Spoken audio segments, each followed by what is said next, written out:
3 nanti bulan Desember, yaitu pandangan Rasul Paulus mengenai bahasa roh. Itu harus dikupas. Ya, kalau enggak, zaman sekarang itu orang-orang ya seakan-akan itu lebih keren ya kalau orang bisa bahasa roh.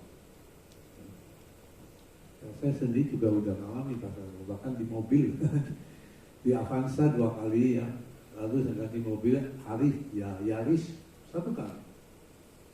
Nah, waktu di Avanza itu karena masih renggang ya, karena macet, saya harus parkir dulu di satu tempat, saya ngomong. Ya, setelah ngomong ya selesai ya.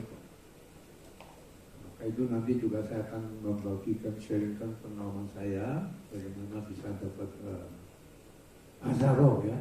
Cuma ini nggak bisa dipaksa ya. Itu tergantung bagaimana Tuhan atau Roh Kudus lokasi dan juga hubungan saudara dengan Tuhan sendiri. Gitu. Nanti saya akan bahas. Oke, kita buka Alkitab. Yang pertama kita buka dulu, yaitu Yoel pasal, kebetulan juga namanya anaknya Ibu Ima itu Yoel ya. Nah, sebelumnya saya mengucapkan selamat dulu ya kepada Ibu Ima keluarga, di mana tanggal 23 ya anaknya itu akan mengadakan wedding. Tetapi saya tidak ada janji sama itu, karena hari ini saya sudah besuk 2 orang, karena kena virus kena COVID. Satunya ususnya dioperasi 2 kali, karena itu menyerang ke usus. Nah, itu repotnya di sana. Lalu ada satu pendeta, istrinya itu kena bedunya dioperasi diambil. Maka itu harus hati-hati sekalian, walaupun sekarang karena sudah rendah. Cuma saya udah mulai dengar ya di jalan itu ambulan itu mulai ngeong-ngeong terus ya. Berarti masih ada. Kalau nggak salah Jakarta sudah sampai 2000. Kalau di Bandung mungkin ada 600-an ya. Nah, itu hati-hati. Kita harus menjaga yang prokes, yang itu yang tetap harus, jangan sampai kita kecolongan. Kalau kecolongan ada kota. Jadi yang satu ada bapak yang dia kena sendinya. Umur sampai 80, akhirnya waktu dia bangun jatuh gitu. Kena sendi karena udah lemah, jatuh. Lalu dioperasi pinggulnya. Nah, akhirnya jalannya itu dia harus pakai walker, ya pakai walker. Kemarin saya juga ke rumahnya mendoakan gitu. Memang hidup kita itu begitulah. Yang penting kalau kita bisa dekat sama Tuhan itu luar biasa ya. Oke, kita mulai ya. Lalu kita baca Yoel pasal 2 28 di sana.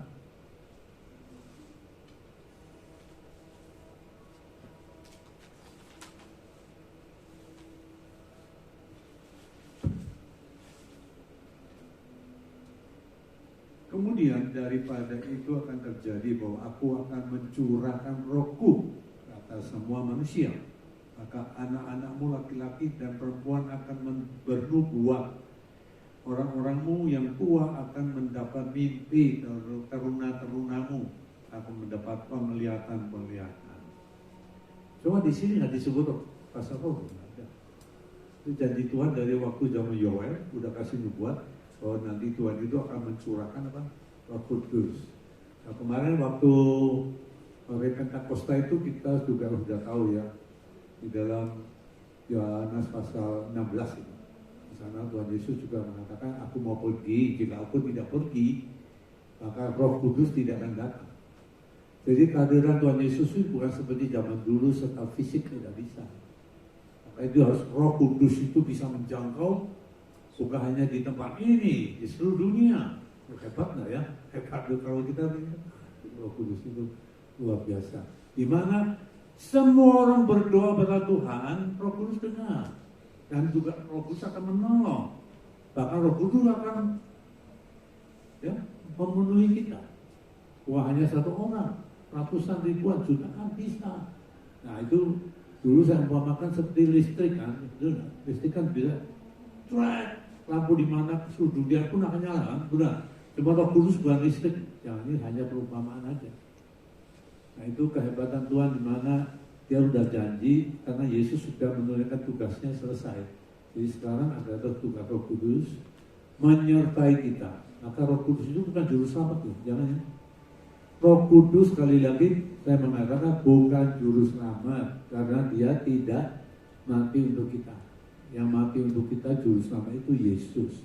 Bahkan Roh Kudus harus menjunjung tinggi Yesus, bukan menjunjung dia, bukan. Cuma zaman sekarang anehnya ini sekarang tahu bagaimana ya, membaca Alkitab tidak membaca dengan konteks yang baik, sehingga agak menyimpang. Jadi mereka lebih mementingkan Roh Kudus daripada Tuhan Yesus. Nah, apalagi bahasa roh itu lebih penting daripada Roh Kudus. Itu juga bahasa roh itu dari mana? Ya dari Roh Kudus.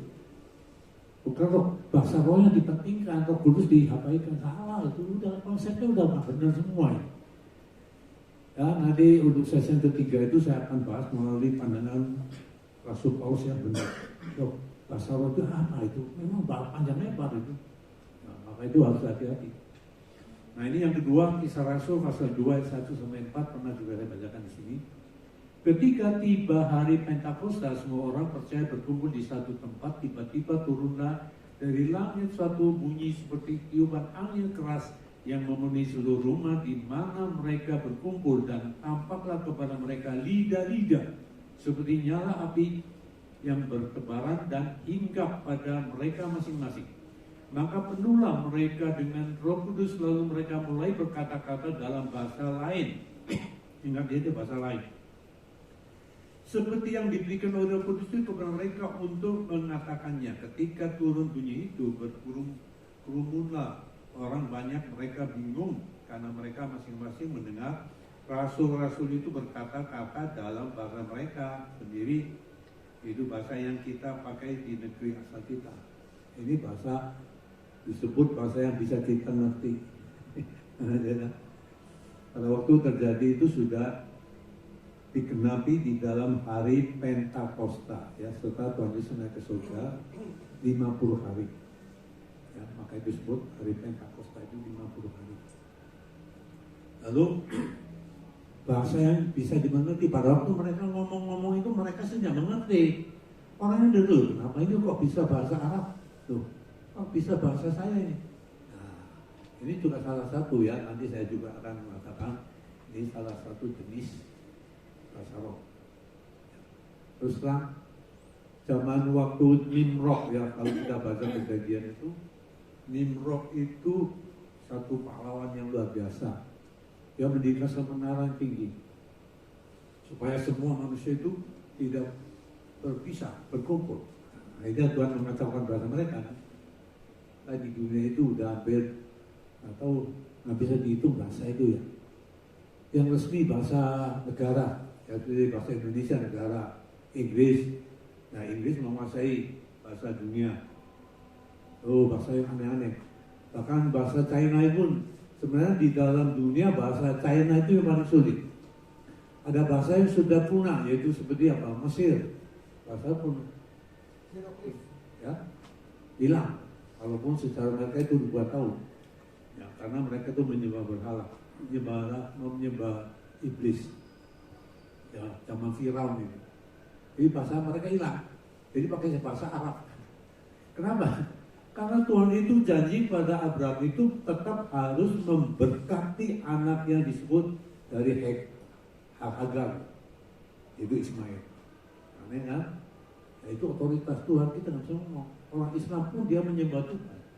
Dia tidak menyembah berhala, maka Tuhan berkati. Ya, kita harus mendoakan mereka supaya mereka mempercayai Yesus yang penting. Saya bilang orang Islam nggak percaya Yesus, orang Israel sendiri juga nggak percaya Yesus. Orang Israel nggak percaya. Sampai sekarang nggak percaya, mereka masih berdoa supaya Tuhan mengutus Mesias, bukan Yesus. Mereka nggak anggap Yesus Mesias.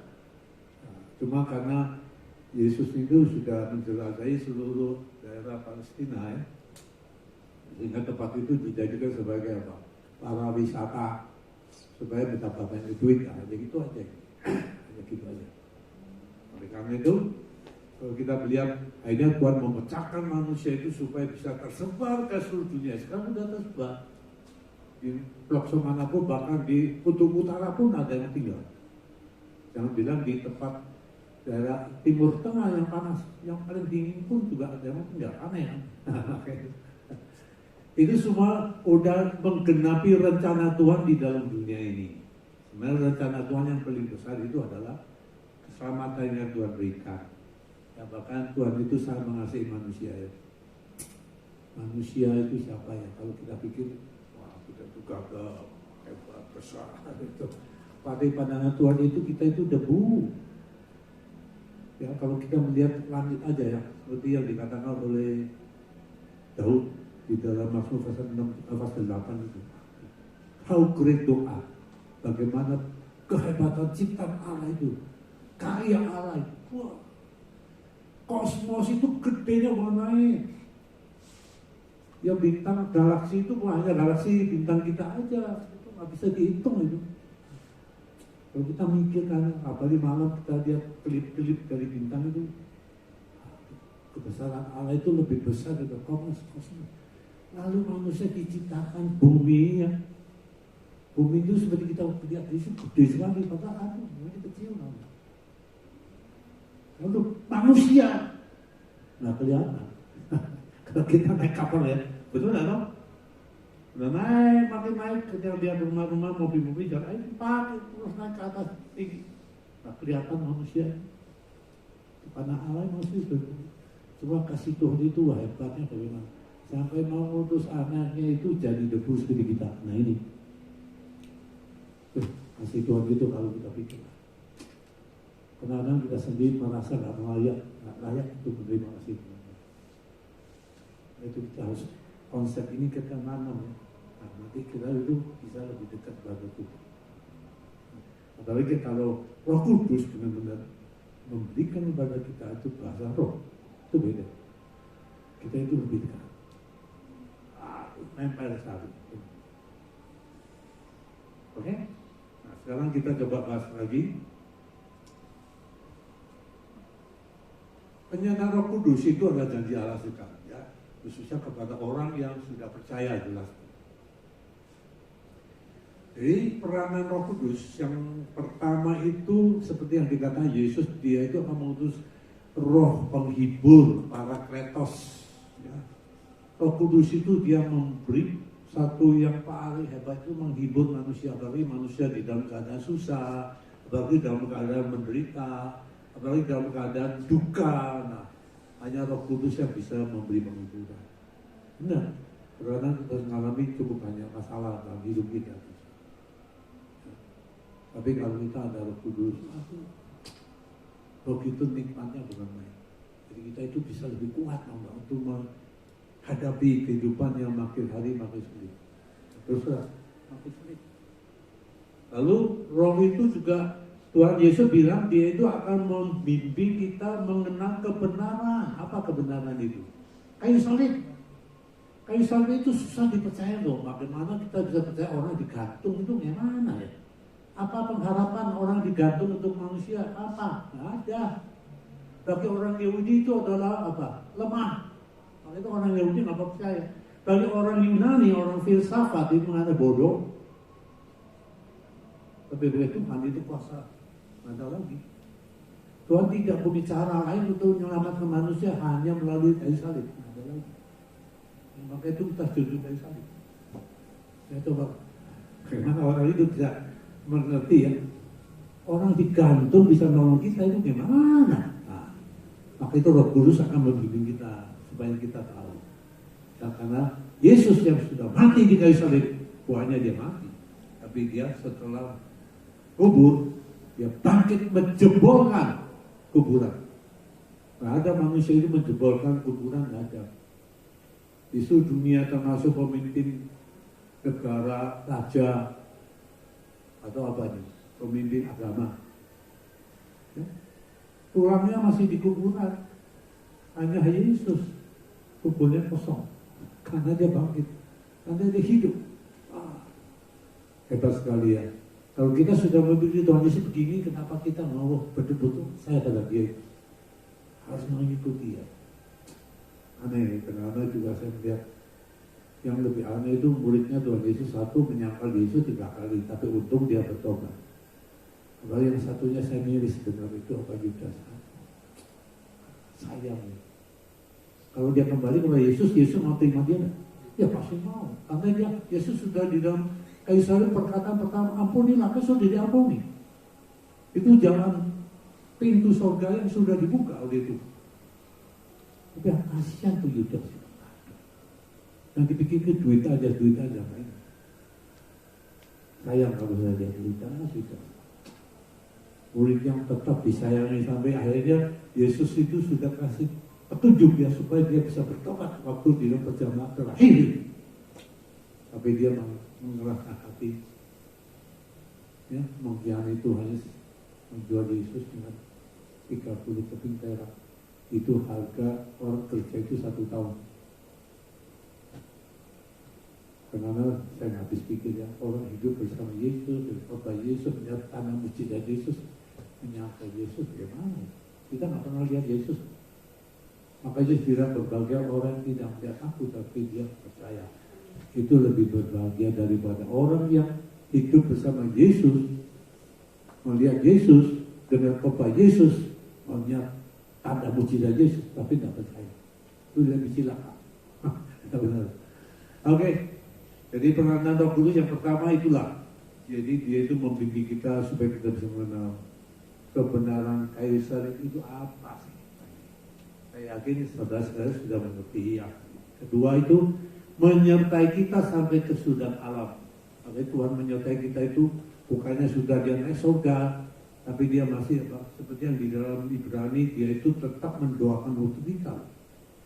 Tugas dia itu sekarang sebagai apa? Dulu sebagai nabi, memberitakan ide kerajaan Tuhan. Sekarang sebagai imam, mendoakan untuk kita coba. Ya, selain dia itu mengutus Roh Kudus untuk menyertai. Karena secara fisik dia tidak mungkin menyertai kita seperti zaman dulu, tidak bisa. Ya, melalui Roh Kudus akan menyertai kita sampai akhirnya kesudahan alam, kita nggak tahu kapan. Ya, nggak tahu kalau perang ini terus terjadi, mungkin bisa perang dunia. Itu udah kacau balau kan, atau bagaimana. Yang mengapa jangan. Karena ya, orang Yahudi orangnya arogan, gitu. Nggak mau eleh gitu. Sebenarnya dunia ini kuasa orang Yahudi. Luar biasa orang Yahudi. Kalau tidak terlalu licik ya. Kadang-kadang saya habis pikir ini, kenapa Tuhan milih ini Yakub yang licik ya teman-teman. Otaknya itu otak jenius. Sampai negara itu nama dia loh, Israel itu nama dia. Ya, Israel. Hebat kan? Ya, kasih Tuhan itu nggak berubah itu untuk Abraham. Sama Yakub juga. Hebat. 2000 tahun negara ini habis nggak ada tanah, tak bisa memijak tanah sendiri. Tapi dia kembali pada tahun 1948, tanggal 14 bulan Mei mendirikan negara sampai sekarang. Hebat. Itu semua di dalam nubuat kitab Nabi sudah jelas. Ya, apa itu kerjakan itu hebatnya Tuhan. Dan yang ketiga, memeteraikan kita menjadi anak Allah di Roma pasal 8 itu jelas ya. Jadi kita masuk surga bukan pakai KTP atau pakai kartu baptisan, bukan. Roh Kudus yang membuktikan kita itu anak Allah. Ya, jangan lupa. Yang penting Roh Kudus. Yang keempat, memberi karunia kepada orang percaya yang ditentukan oleh Roh Kudus, dan semuanya itu diberi oleh Roh Kudus menurut kehendaknya. Ini saya akan bacakan di dalam 1 Korintus pasal 12 ayat 11. Coba.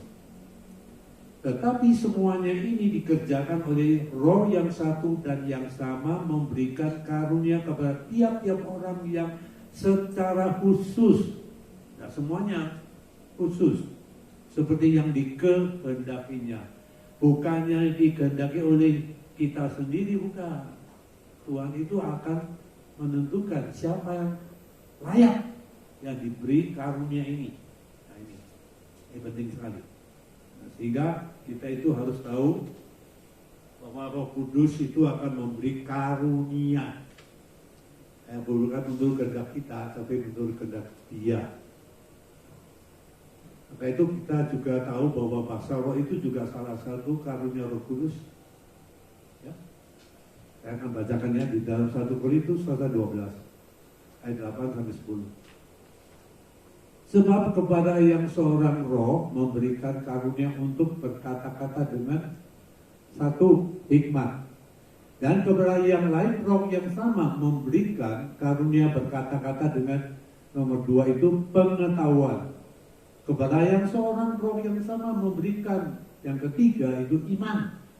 Dan kepada yang lain yang memberikan karunia untuk yang keempat menyembuhkan.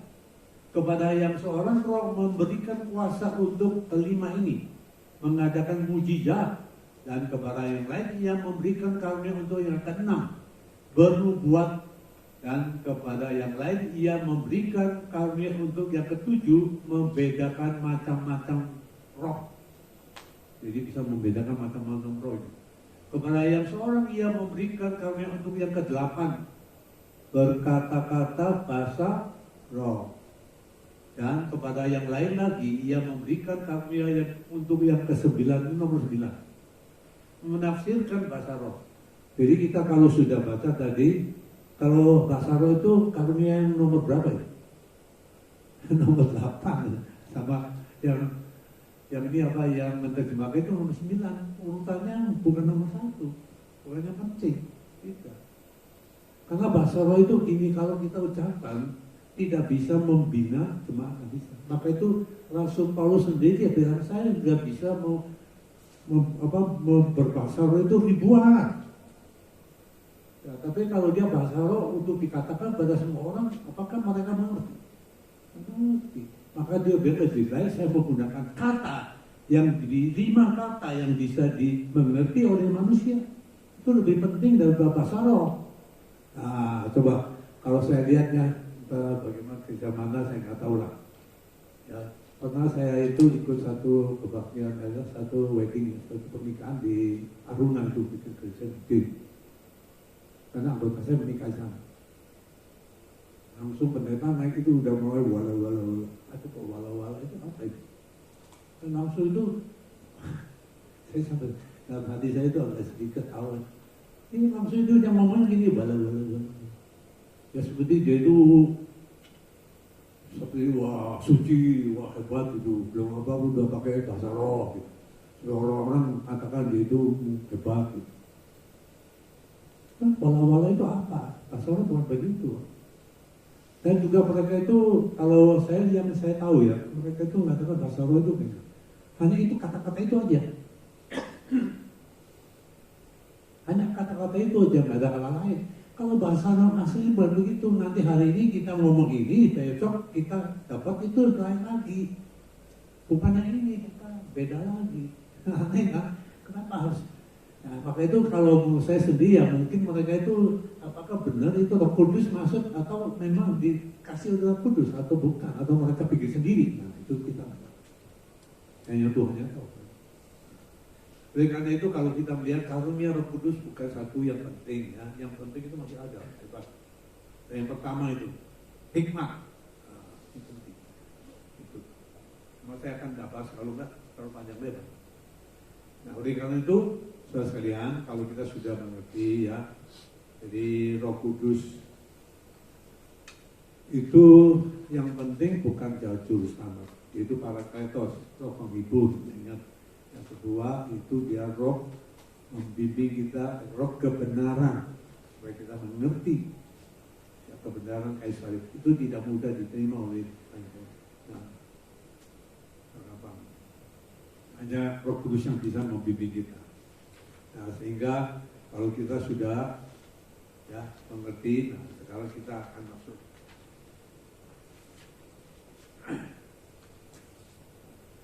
jenis bahasa roh. Sekarang jenisnya itu apa? Bahasa roh, jenis-jenisnya, macam-macamnya. Bahasa lain yang bisa dimengerti oleh disebut dialek, yang bisa dipelajari juga diajarkan. Ya seperti di dalam Kisah Para Rasul pasal 2 itu, yang mereka di bendera kudus tapi ngomongnya bahasa Arab. Nah, yang mereka sendiri yang ngomong nggak ngerti bahasa Arab. Yang orang dengar, kenapa kok bisa bahasa Arab? Nah begini, maka itu bahasa itu ya sebenarnya itu berasal dari mana? Walaupun yang bahasa yang kita bisa di bahasa Inggris, bahasa negara apapun termasuk Indonesia, itu juga semua dari Tuhan. Ya, Tuhan melalui manusia menciptakan bahasa-bahasa ini berbeda-beda. Ya supaya manusia seperti maksudnya Tuhan ini supaya manusia bisa terpecah, yang menjadi satu, terpecah supaya sesuai dengan apa yang Tuhan inginkan. Dunia ini dikuasai oleh manusia. Itu yang Tuhan kehendaki. Dan yang kedua bahasa roh itu bahasa malaikat. Tahu nggak bahasa malaikat? Gampang tuh. Tadi sudah nyanyi kok. Haleluya itu bahasa malaikat. Ya, sudah tahu ya, artinya puji Tuhan. Ya, haleluya. Bahasa malaikat cuma satu kok, nggak ada lagi. Ya, bahasa malaikat juga bahasa roh, sama kan? Kan Roh Kudus kasih mereka. Tahu ini bahasa haleluya cuma satu, ada lagi. Gitu. Ini yang kedua. Bahasa malaikat. Yang ketiga, bahasa yang dikomunikasi dengan Tuhan yang menyatakan tidak dapat mengerti, hanya Tuhan yang mengerti. Nah, itu di dalam 1 Korintus 12 itu nanti 14 ya. Itu nanti saya akan bahas. Sekarang nggak usah. Coba saya kasih tahu. Jadi bahasa ini adalah bahasa kita ngomong sama Tuhan. Kita nggak mengerti dan Tuhan yang mengerti. Kita nggak mengerti. Dan yang keempat, bahasa yang diucapkan di depan umum banyak harus di depan umum banyak orang harus ada yang menerjemahkan. Dan juga tidak boleh serentak semua mengatakan tidak boleh. Itu nanti di dalam pandangan Paulus terhadap Roh Kudus itu nanti saya bahaskan di sana. Jadi bahasa itu misalnya satu kumpul ini banyak orang, ada yang ngomong ya. Nah boleh semua ngomong, hanya satu. Atau gilir. 1, 2, 3. Lalu tahu harus ada yang terjemahkan. Jikalau tidak ada, Paulus bilang lebih baik stop. Kamu ngomong sama Tuhan aja, jangan ngomongnya di depan umum jangan. Nah itu maksudnya jelas sekali ya dalam hal ini itu. Paulus mengerti sekali bagaimana, karena jemaat Korintus itu udah kacau waktu itu. Jadi mereka itu menggunakan cara ini semua ngomong semua. Jadi Paulus bilang kalau orang masuk dalam suasana ini seperti orang-orang kerasukan gitu, atau orang sudah gila. Ada kata-katanya ini. Nah, ini penting ya, harus tahu. Dan yang kelima itu bahasa yang tidak dapat diucapkan manusia. Yang Korintus pasal 12, tatkala Rasul Paulus itu diangkat ke langit yang tingkatnya ketiga, lalu dia tidak menceritakan suasana itu, tidak. Dia rahasiakan. Tidak mau cerita. Cuma dia hanya mengatakan bahwa dia mendengar kata-kata yang tidak bisa diucapkan oleh manusia. Mungkin dia sendiri nggak mengerti dan dia juga nggak bisa ngomong kata-kata itu. Nah ini bahasa roh. Nah, bagaimana nanti setelah nanti kita udah ke surga baru kita tahu ya bahasa apa. Ya saya pasti nanti saudara sama saya udah di surga baru kita bisa mengerti bahasa roh. Ya komunikasi kita itu nggak tahu pakai bahasa Indonesia atau bahasa Inggris, nggak tahu. Mungkin bahasa surga atau bahasa roh ya, ya alam semesta di dalam surga itu. Nah di sini mengatakan ya bahasa roh itu kalau kita udah lihat bahasa roh itu tidak dapat dipelajari, nggak bisa. Lalu juga tidak bisa diajarkan. Ya, dan juga kalau orang sudah dapat bahasa roh, tidak bisa atau tidak harus dieksposkan. Gitu. Maka itu kalau saya ada pengalaman ini, saya nggak mau ekspos. Hanya untuk diri saya sendiri. Ya, hubungan saya dengan Tuhan. Nah itu juga. Nah, itu saudara juga harus mengerti ya. Nggak boleh diajari, tidak boleh dipelajari, dan juga nggak boleh diajarkan. Karena itu tergantung Tuhan atau Roh Kudus yang memberi. Tentu juga tergantung hubungan kita dengan Tuhan, bagaimana akrab tidak, atau pasang surut hubungan kita dengan Tuhan. Oke. Sekarang kita sudah tahu jenis bahasa roh. Nah ini sekarang saya sudah masuk dalam pengalaman saya sendiri ya. Masih ada yang keempat ya, yang tadi keempat ya. Ciri ya, keempat. Ciri orang yang berbahasa roh ya, ciri khas. Nah ini Orang yang mendapat karunia berbahasa roh itu harus dipenuhi Roh Kudus. Artinya kalau nggak dipenuhi Roh Kudus, nggak boleh kita ngomong sendiri atau mereka sendiri naik ke mimbar wala-wala, bukan begitu. Harus dipenuhi Roh Kudus baru bisa ngomong. Kalau nggak bisa, seperti saya juga nggak sering harus dapat.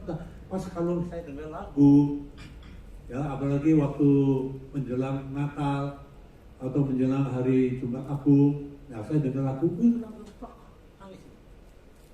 Aduh, jadi tempat tuh.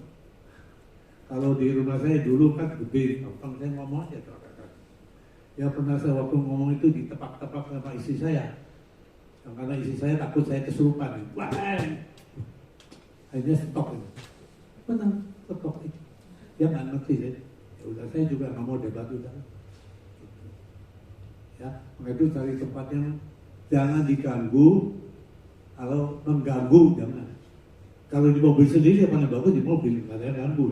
Mobil sendiri itu udah betul. Saya udah 3 kali ya di mobil Avanza 2 kali, di mobil Yaris yang baru juga 1 kali. Cuma yang baru ini sembari nyetir sembari ngomong. Cuma saya nggak berani cepat, takutnya nabrak orang ya. Ngomong, karena saya dengar lagu itu dia, dikala aku datang itu, ya, di Damas itu dia bunyikan itu langsung hancur di hati saya. Itu. Nanti saya juga ada 1 lagu. Ini dulu pertama kali saya diberi Roh Kudus ini dan juga bahasa roh. Ini lagu ini dibawa pulang. Andai kata saudara mungkin minatnya, coba aja. Cuma ini nggak bisa dipaksa. Hanya Roh Kudus kalau merasa Anda perlu nanti ya kasih. Benar. Ini lagu ini, aduh, nyerap masuk hati. Tadi saya menyanyi ya udah mau nangis ini. Benar. Waktu latihan sama ini Oni, aduh, udah mau cuci air mata ini. Benar. Ya beda ya.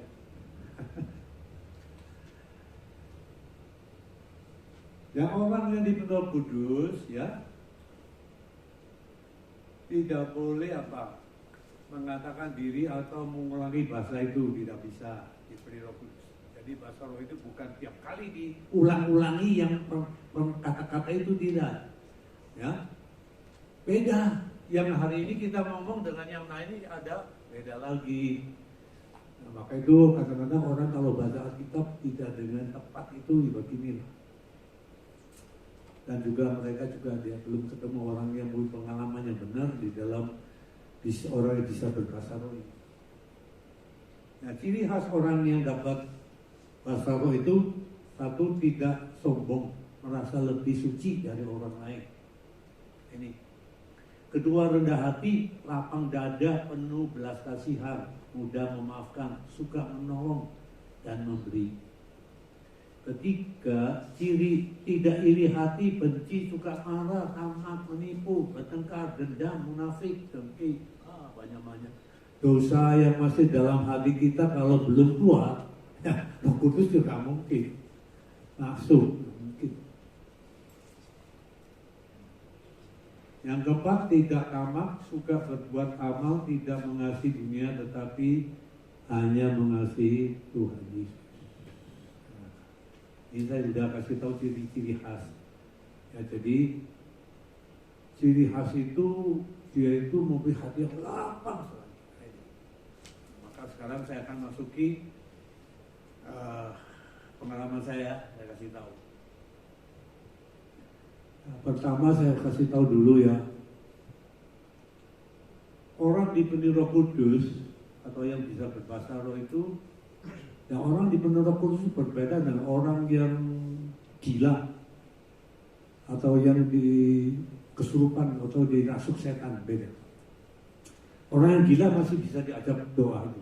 Ini pengalaman saya ngusir setan udah ada kira-kira 15 kasus. Kadang-kadang udah malam-malam datang lagi bawa, apalagi sudah hari Sabtu lagi, waduh besok mau khotbah gimana ini hadapi.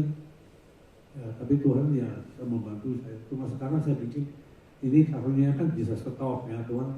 Pernah ada kemarin ada yang telepon minta saya mau ada yang apa karyawannya kesurupan, saya bilang cari pendeta yang bisa lah, jangan saya. Maksudnya ya karena sudah begitu ini saya diganggu terus tuh, benar-benar diganggu. Ya tapi Tuhan masih bisa memimpin saya, ya masih bisa berdiri di tempat ini lah, gitu lah. Ya. Jadi kalau orang yang dirasuk setan itu lihat dari matanya bersinar. Dan kalau diajak berdoa dia pasti berontak, melawan, keras. Ya, benar. Ya saya pernah ada orangnya sudah meninggal. Waktu ada KKR di sekolah, sama sekolah saya dipanggil sama adiknya ya, adiknya betul. Karena adiknya ini adik iparnya masih kecil.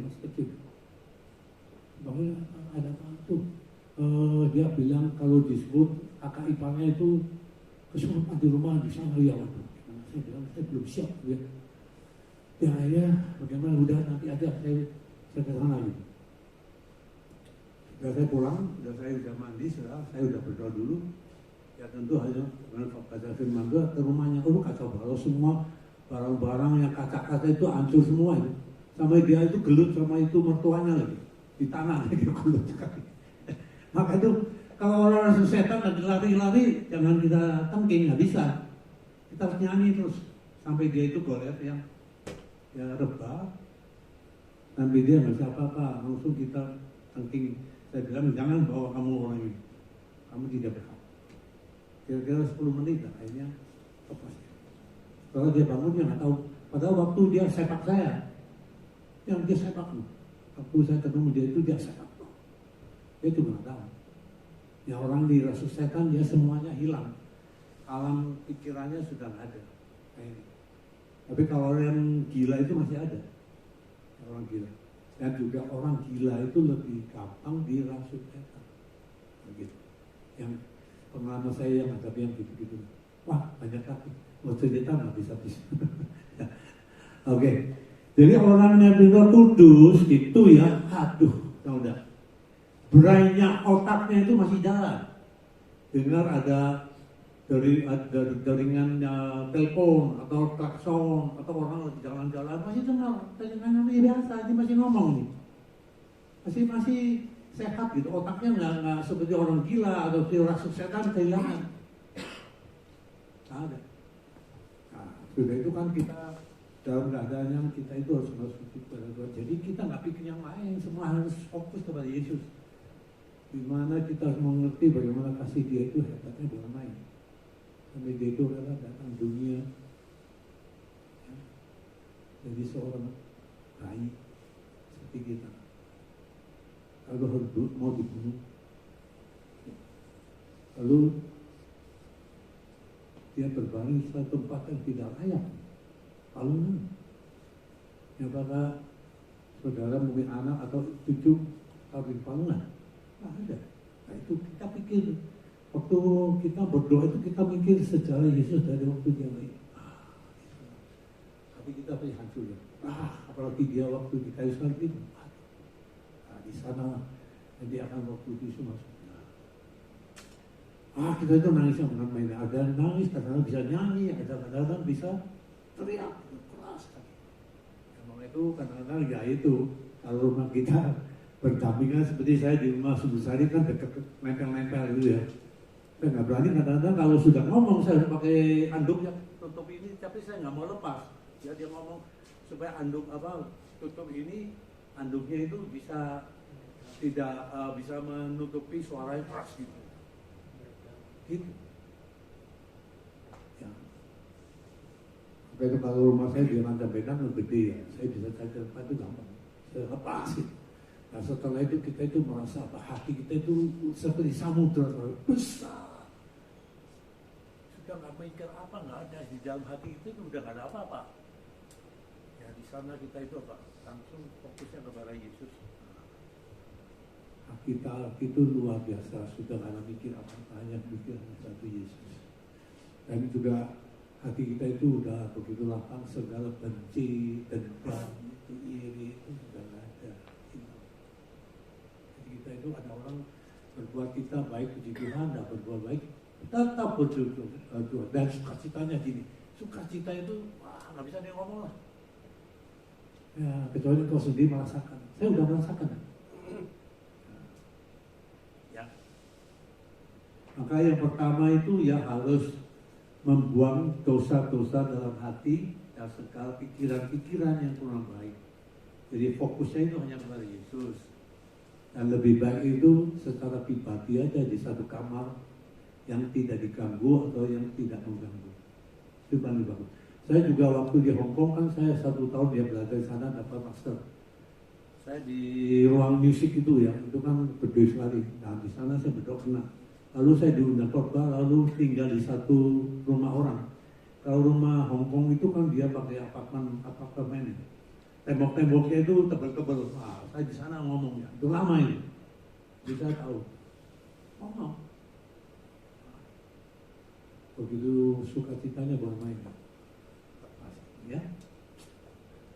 Ada yang lebih bersukacita daripada inilah. Lalu yang kedua, lalu kalau kita berdoa cuma 5 menit ya bisa 10 menit lah. Nah, maksimal 1 jam atau 2 jam itu.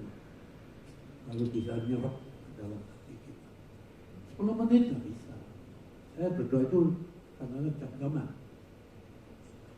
Lalu dengan lagu yang bisa membangkitkan spirit kita, ya, lagu ini bisa menggetarkan hati kita supaya kita itu, dengan lagu ini yang kita nyanyi itu ya, naik. Jadi lihat, memang Roh Kudus mau udah masuk. Nah, nanti dia tuh ngomong. Pada waktu dia ngomong itu gini, lidah kita itu lemes sekali. Kalau kita ngomong kita harus pakai tenaga kan, betul nggak? Pakai otak. Seperti saya sekarang ngomong yang pakai otak, harus pakai apa? Tenaga. Kalau nggak ada tenaga cuma ngomong. Ya maka itu kalau sudah lancar lidahnya jangan sampai kaku, kalau sudah kaku nggak bisa ngomong. Nah itu tiap hari latihan. Saya tiap hari latihan. Supaya jangan sampai nanti apa? Istilah kalau bahasa Jawanya pelak gitu ya. Kalau bahasa istilah Sunda ada ngomong apa ya? Ya harus latihan. Nah, ini kalau bahasa Roh itu dia sendiri ngomong, nggak bisa ditahan, nggak bisa. Yang lepas ringan itu, ngel ya. Tapi nggak bisa ngomong. Saya sendiri mau suruh saya ngomong gimana nggak bisa. Yang lepas itu. Nah itu jangan ditahan, udah dilepasin aja terus. Ringan sekali, nggak bisa dikendalikan. Jadi kalau kita ngomong harus pakai tenaga kan, kalau nggak ada tenaga ya nggak bisa. Itu nggak usah tenaga, lepas. Ya. Ini pengalaman saya ya. Lalu saya baca lagi.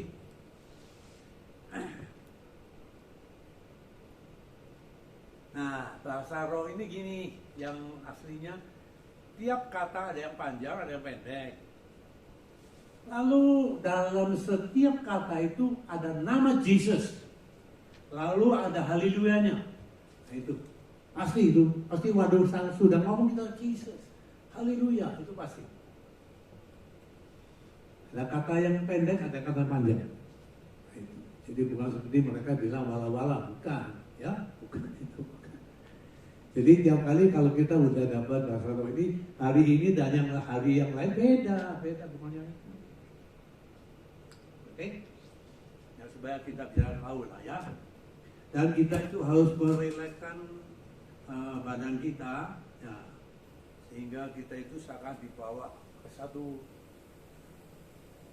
yang sangat luhur, tinggi sekali. Nah, itulah.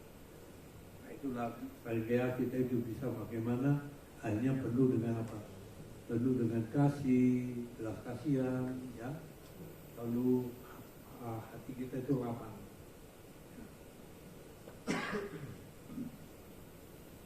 Nah, yang ke-5. Nah, mula-mula itu kita biasanya nangis dulu ya,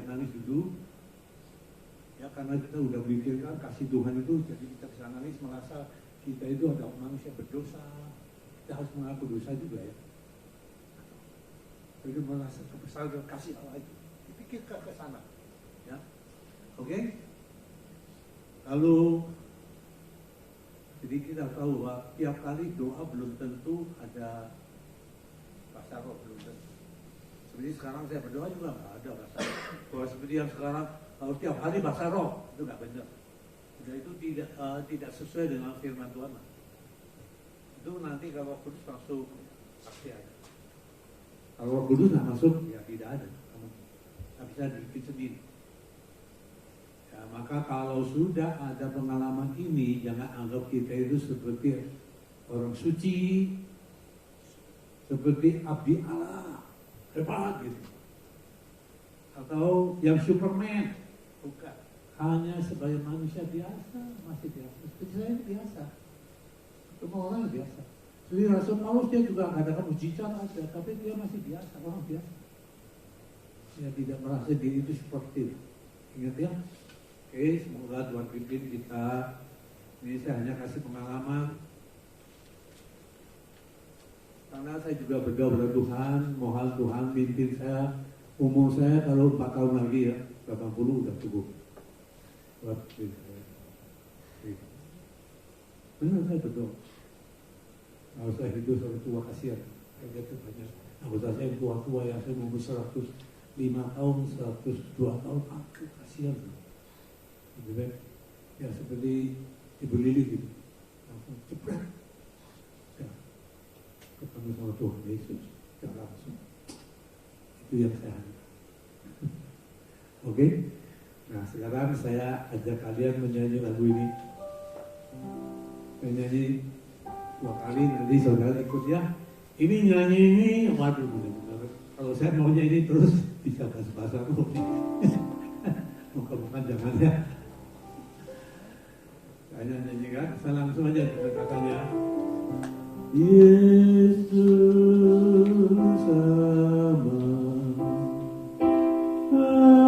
manis namamu,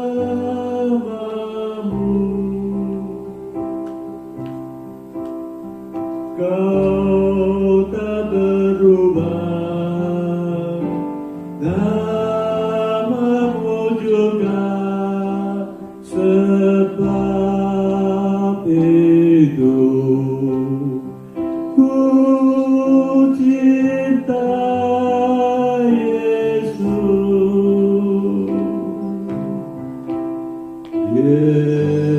Yesus amat manis namamu.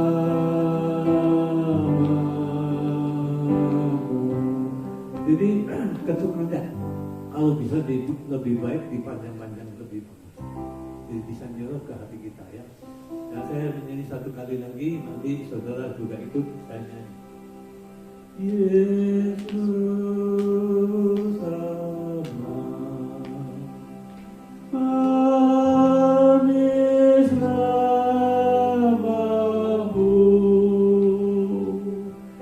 Kau tak berubah,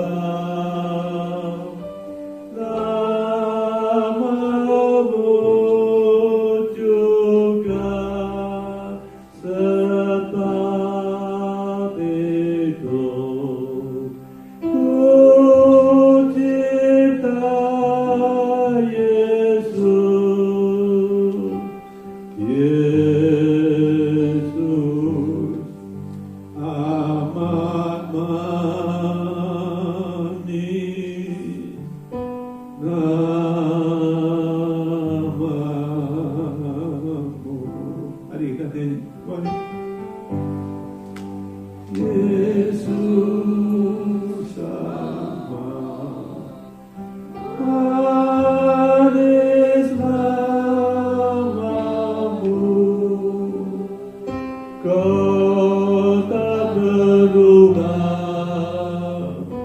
namamu juga sebab itu ku cinta Yesus.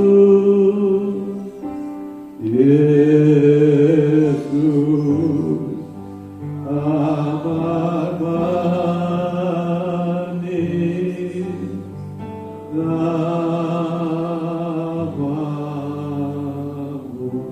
Mari kita berdoa. Tuhan, kasih-Mu terlalu besar, terlalu besar. Siapakah kami ya Tuhan?